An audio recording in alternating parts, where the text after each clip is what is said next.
Although there is no definite date for the introduction of postal services in Sri Lanka, it is believed to have been started by the Dutch at the end of the 17th century. During this time, the Dutch also launched a special boat service to exchange news during their colonial rule. It was called the Packet Boat Service and was operated by sea. After the Dutch took control of the coastal areas of the island, they established major post offices in Colombo, Galle, Trincomalee, Manor and Jaffna.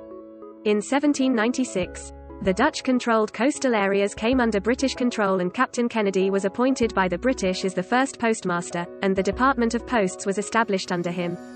The first postage stamp of Sri Lanka was issued on April 1, 1857, with the head of Queen Victoria of Britain, at a value of 6 pence.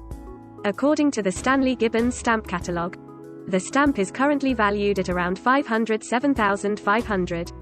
In the study of the evolution of stamps in Sri Lanka, from April 1, 1857 to November 25, 1947, only Ceylon was used on stamp in English.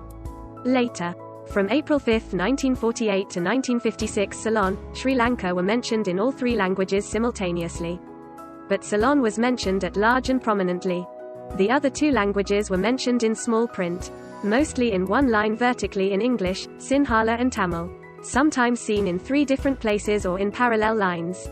From the first stamp to 1972, the word Ceylon was used in almost all uppercase letters, but it was also known as Ceylon. Changing the 75-year history of stamps in 1935, 11 stamps were created in a year with some beautiful scenes of Sri Lanka to print stamps instead of the portrait of the ruler.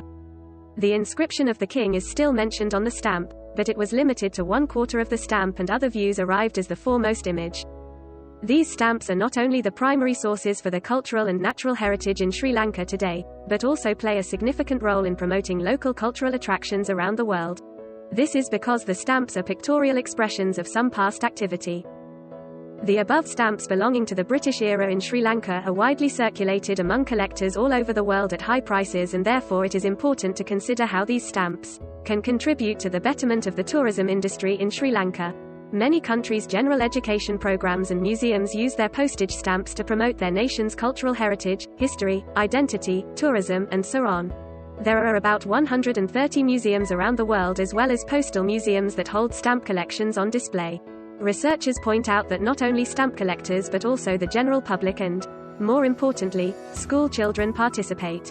The stamp makes a significant contribution to the expansion and promotion of cultural heritage as an official symbol of a state's history, identity and all aspects of cultural life. As Dr. Maria Sophia Liberia points out, the postage stamp is part of a new paradigm of heritage. Therefore, this small cultural asset must be utilized effectively, realizing the significance of such a visual expression.